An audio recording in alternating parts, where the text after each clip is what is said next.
Assalamualaikum warahmatullahi wabarakatuh. Halo semua, selamat datang di channel YouTube kelas penerbitan 1A jurusan Teknik Grafika Penerbitan Politeknik Negeri Jakarta. Kali ini, kami dari kelompok 1 akan mempresentasikan tugas dari mata kuliah agama Islam, yaitu tentang memahami sumber ajaran Islam.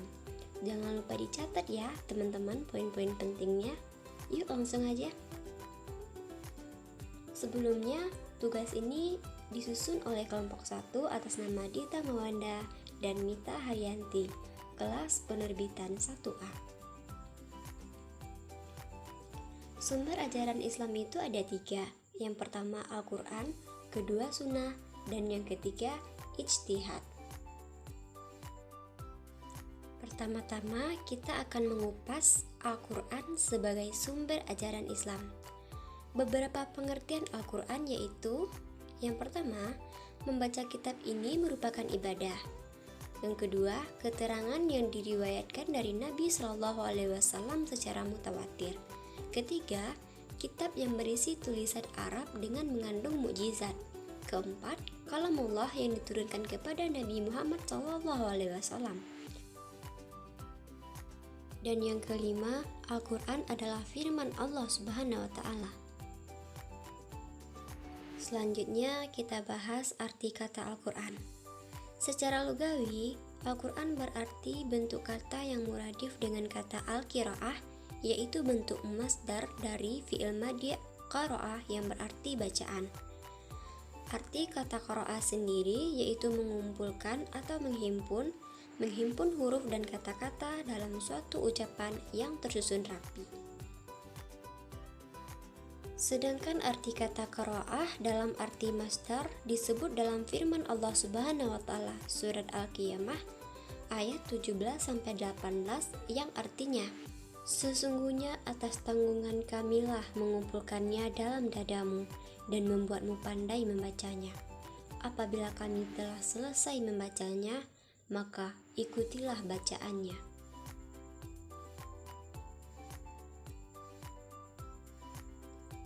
Berikut adalah arti Al-Quran dalam nama-nama Allah Subhanahu wa Ta'ala. Yang pertama, Al-Furqan artinya pembeda, Al-Haq artinya kebenaran dan kemantapan, Al-Hikmah artinya mengklarifikasi kebenaran dengan ilmu pengetahuan, Al-Huda artinya petunjuk, Al-Sifa artinya penawar atau penyembuh, dan Al-Zikra artinya peringatan. Berikutnya kata Al-Quran secara harfiah. Secara harfiah, Al-Quran berarti bacaan sempurna. Sedangkan menurut Quraisy Shihab, Al-Quran berarti suatu nama pilihan Allah Subhanahu wa Ta'ala yang sungguh tepat, karena tidak satu bacaan pun sejak manusia mengenal tulis baca sekitar 5.000 tahun yang lalu yang dapat menandingi Al-Quran. Bacaan sempurna lagi mulia itu. Selanjutnya kita bahas mengenai turunnya Al-Quran. Kitab suci Al-Quran diturunkan secara berangsur-angsur kepada Nabi Muhammad SAW lebih kurang selama 23 tahun, terbagi dalam surat yang berjumlah 114. Ayat-ayat dari surat-surat yang terdahulu mengandung momen psikologis. Menurut istilah Fazlur Rahman, surat-surat Makkiyah adalah yang paling awal dan termasuk surat-surat pendek.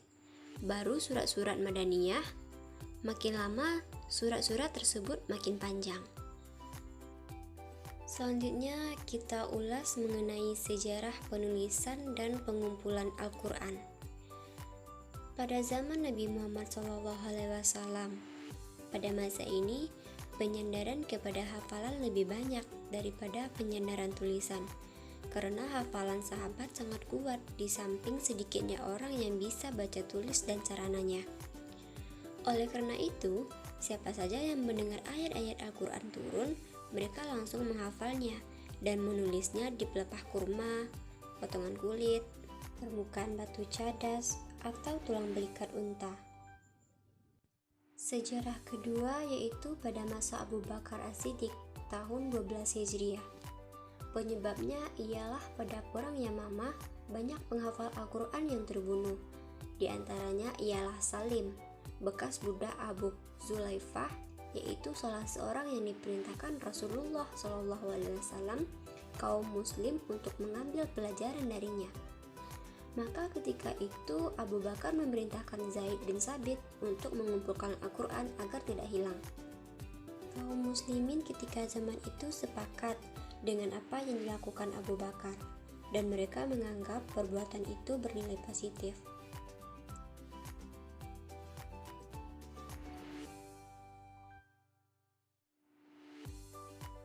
Sejarah ketiga yaitu pada zaman Utsman bin Affan. Ketika permasalahan muncul karena dialog bacaan sesuai dengan perbedaan mushaf-mushaf yang berada di para sahabat. Hal itu dikhawatirkan akan menjadi fitnah. Maka Utsman memerintahkan untuk mengumpulkan semua mushaf agar menjadi satu kitab, sehingga tidak ada lagi perbedaan dialog bacaannya. Kemudian Utsman memerintahkan kepada Zaid bin Sabit, Abdullah bin As, Abdurrahman bin Haris bin Hisyam untuk menuliskannya kembali dan memperbanyaknya, dan kemudian Utsman mengirimnya ke seluruh negeri Islam dan memerintahkan untuk membakar mushaf-mushaf selain itu. Hal tersebut tentunya memiliki tujuan. Adapun tujuan Abu Bakar dan Utsman dalam mengumpulkan Al-Quran, yaitu Abu Bakar As-Siddiq mengumpulkan ayat-ayat Al-Quran agar tidak tercecer. Utsman bin Affan mengumpulkan mushaf-mushaf menjadi satu mushaf karena dikhawatirkan adanya fitnah, karena di dalam dialog bacaan Al-Quran yang berbeda-beda penyebutannya. Isi kandungan Al-Quran. Yang pertama, akidah atau keimanan. Keyakinan yang tertancap kuat di dalam hati. Hal ini terangkum dalam rukun iman atau arkanu iman. Contohnya terdapat dalam surat Al-Ikhlas ayat 1-4. Kedua, ibadah dan muamalah. Hukum ibadah mengatur bagaimana seharusnya melakukan ibadah yang sesuai dengan ajaran Islam. Hukum ini mengandung perintah untuk mengerjakan sholat, haji, zakat, puasa, dan lain-lain. Hukum muamalah mengatur interaksi antara manusia dengan sesamanya, seperti hukum tentang tata cara jual beli, hukum pidana, hukum perdata, hukum pernikahan, hukum pewarisan, dan lain-lain. Contohnya terdapat dalam surat Al-Aziyat ayat 56. Yang ketiga, akhlak atau budi pekerti. Menuntun bagaimana seharusnya manusia berakhlak, berperilaku, baik akhlak kepada Allah Subhanahu wa taala dan makhluk Allah Subhanahu wa taala. Contohnya terdapat dalam surat Al-Ahzab ayat 21. Yang keempat, iptek. Al-Quran menekankan betapa pentingnya penguasaan ilmu pengetahuan dan teknologi. Contohnya terdapat pada surat Al-Alaq ayat 15 yang memerintahkan kita untuk membaca. Fungsi Al-Quran. 1. Al-Huda atau petunjuk. Petunjuk bagi manusia secara umum, petunjuk bagi orang-orang yang bertakwa, dan petunjuk bagi orang-orang yang beriman. Kedua, Al-Furqan atau pemisah atau pembeda. Sebagai pemisah adalah Al-Quran dapat memisahkan antara yang hak dan yang batil, atau antara yang benar dan yang salah. Yang ketiga, Al-Sifah atau obat. Menjadi obat penyakit mental di mana membaca Al-Quran dan mengamalkannya dapat terhindar dari berbagai penyakit hati atau penyakit mental. Yang keempat, Al-Mauziyah atau nasihat. Terdapat banyak pengajaran nasihat-nasihat, peringatan tentang kehidupan bagi orang-orang yang bertakwa, yang berjalan di jalan Allah Subhanahu wa taala. Selanjutnya, keistimewaan Al-Quran. Keistimewaan Al-Quran adalah sebagai mukjizat terbesar yang diberikan oleh Allah Subhanahu wa taala kepada Nabi Muhammad SAW. Isinya mencakup seluruh aspek agama Islam, mengatur hubungan sesama manusia, sesama makhluk ciptaannya, dan juga antara makhluk dengan Sang Pencipta. Berikut ini merupakan sumber ajaran Islam yang kedua, yaitu sunnah atau hadis sebagai sumber ajaran Islam. Beberapa pengertian sunnah yaitu as-sunnah diartikan setara ucapan atau perkataan, perbuatan, serta ketetapan atau takrir Nabi Muhammad SAW yang terlepas dari hawa nafsu dan perkataan-perkataan tercela. Sejarah penulisan dan pengumpulan sunnah atau hadis. Ada masa sahabat. Disebutkan dalam Sahih Al-Bukhari di kitab Al-Ilmu bahwa Abdullah bin Amr biasa menulis hadis. Abu Hurairah berkata, tidak ada seorang pun dari sahabat Rasulullah SAW yang lebih banyak hadisnya dari aku kecuali Abdullah bin Amr, karena ia biasa menulis sementara aku tidak. Namun, kebanyakan mereka hanya cukup mengandalkan kekuatan hafalan yang mereka miliki. Hal itu diantara sebabnya adalah karena di awal-awal Islam, Rasulullah sempat melarang penulisan hadis karena khawatir tercampur dengan Al-Quran. Dari Abu Sa'id Al-Khudri bahwa Rasulullah SAW pernah bersabda, "Janganlah kau menulis dariku, barang siapa menulis dariku selain Al-Quran, maka hapuslah. Sampaikanlah dariku dan tidak perlu segan." Hadis riwayat Muslim. Masa tabi'in dan setelahnya. Di antara yang pertama kali mengumpulkan hadis atas perintah Umar bin Abdul Aziz adalah Muhammad bin Muslim, Ibnu Syihab Az-Zuhri, salah seorang ulama ahli Hijaz dan Syam. Setelah itu, banyak para ulama yang menuliskan hadis-hadis Rasulullah dan mengumpulkannya dalam kitab mereka. Hingga datang zaman keemasan dalam penulisan hadis. Ia adalah periode kitab Musnad Ahmad dan Kutub Sittah. Di antaranya adalah dua kitab sahih. Al-Iman Al-Bukhari, seorang ulama hadis jenius yang memiliki kedudukan tinggi, menulis dan mengumpulkan hadis-hadis sahih dalam suatu kitab yang kemudian terkenal dengan nama Sahih Al-Bukhari. Diikuti setelahnya oleh Al-Imam Muslim dengan kitab Sahih Muslim. Tidak hanya itu, zaman keemasan ini telah mengeluarkan kitab-kitab hadis yang hampir tidak terhitung jumlahnya, dalam bentuk majami, sunan, masanid, i'la, tarik, ajza, dan lain-lain. Hingga tidak berlalu zaman ini kecuali sunnah seluruhnya telah tertulis. Tidak ada riwayat yang diriwayatkan secara verbal yang tidak tertulis dalam kitab-kitab itu, kecuali riwayat-riwayat yang tidak diperhitungkan. Berikutnya macam-macam sunnah atau hadis. 1. Fi'i, yakni berupa perbuatan Nabi Muhammad SAW, seperti tata cara salat yang dicontohkan Nabi Muhammad SAW. Yang kedua, sunnah qauliyah, yakni berupa perkataan Nabi Muhammad SAW, seperti ucapan beliau mengatakan, tidak sah salat orang yang tidak membaca Al-Fatihah. Hadis riwayat Bukhari. Yang ketiga, sunnah takriyah, yaitu berupa ketetapan Nabi Muhammad SAW. Bentuknya bermacam-macam, antara lain diamnya Nabi Muhammad SAW ketika melihat atau mendengar perbuatan yang dilakukan oleh para sahabatnya. Fungsi sunnah atau hadis terhadap Al-Quran. Yang pertama, sunnah berfungsi sebagai penguat atas apa yang dibawa Al-Quran. Kedua, sunnah sebagai penjelas atas apa yang terdapat dalam Al-Quran. Ketiga, sunnah sebagai mustaqilah atau menetapkan hukum yang belum ada hukumnya dalam Al-Quran. Yang terakhir, ijtihad sebagai sumber ajaran Islam. Beberapa pengertian ijtihad yaitu: kata ijtihad berasal dari bahasa Arab, yaitu ijtihada, yajtahidu, ijtihadan, yang artinya mengerahkan segala kemampuan dalam menanggung beban.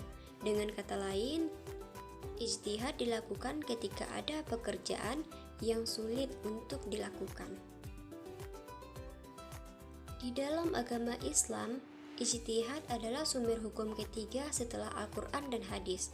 Fungsi utama dari ijtihad ini adalah untuk menetapkan suatu hukum di mana hal tersebut tidak dibahas dalam Al-Quran dan hadis.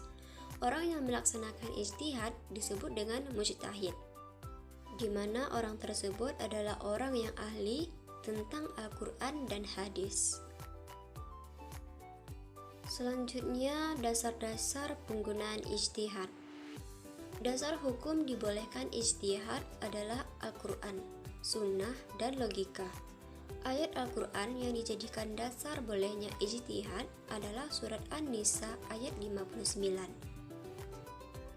Dasar hukum atau hadis yang dijadikan rujukan oleh para ulama tentang bolehnya melakukan ijtihad adalah hadis Mu'adz. Hadis ini menceritakan perihal diutusnya Mu'adz menjadi qadi atau hakim di Yaman. Selanjutnya ada dasar logika. Dibolehkannya keterbatasan nas Al-Quran dan sunnah jika dibandingkan dengan banyaknya peristiwa yang dihadapi oleh umat manusia. Kedudukan ijtihad.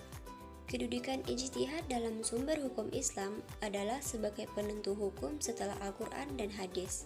Tidak ditentukan secara jelas dan rinci mengenai hukum yang dimaksud. Ijtihad adalah hasil pemikiran para ulama ahli fikih. Objek dari ijtihad itu sendiri. Yang pertama, lapangan yang dibawa oleh nas yang dani.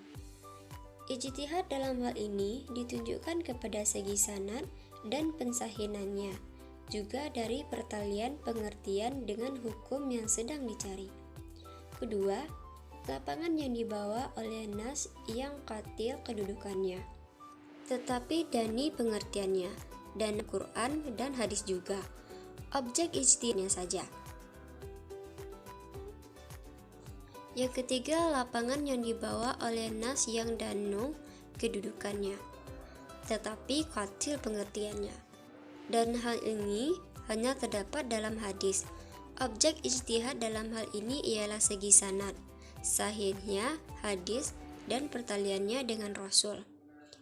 Yang keempat, lapangan yang tidak ada nasnya atau tidak ijma'kan dan tidak pula diketahui dari agama dengan pasti. Di sini, seseorang yang berijtihad memakai qiyas atau istihsan atau uruf atau jalan-jalan yang lain.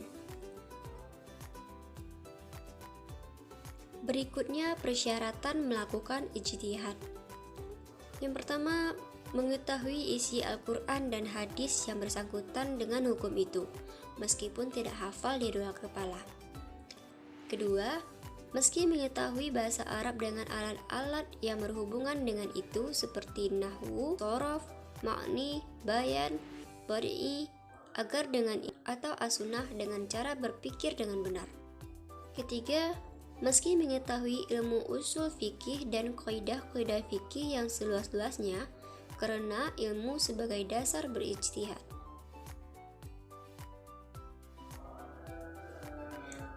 Selanjutnya, meski mengetahui soal-soal ijma, hingga tiada timbul pendapat yang bertentangan dengan ijma itu. Meski mengetahui nasikh, manshukh dari Al-Quran dan As-Sunnah. Mengetahui ilmu riwayat dan dapat membedakan mana hadis yang sahih dan hasan, mana yang dhaif, mana yang maqbul dan mardud. Yang terakhir pada pembahasan kita kali ini yaitu tentang cara berijtihad. Ijma adalah persetujuan atau kesesuaian padahal para ahli mengenai suatu masalah pada suatu tempat di suatu masa. Qiyas adalah menyamakan hukum suatu hal yang tidak terdapat ketentuannya di dalam Al-Quran dan As-Sunnah dengan hal lain.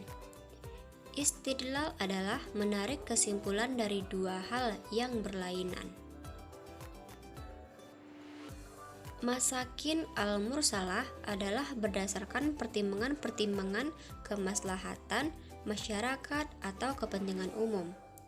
Istihsan adalah cara menemukan hukum suatu hal menurut keadaan yang terjadi sebelumnya sampai ada dalil yang mengubahnya. Adat istiadat atau urf adalah yang tidak bertentangan hukum Islam, dapat dikukuhkan tetap terus berlaku bagi masyarakat yang bersangkutan. Berakhirlah penyampaian materi dari kelompok kami. Apabila ada kata yang salah, mohon untuk dimaafkan dan diberikan masukan atau perbaikan. Terima kasih yang telah memperhatikan dari awal sampai akhir. Akhir kalam, wabillahi taufiq wal hidayah. Wassalamualaikum warahmatullahi wabarakatuh.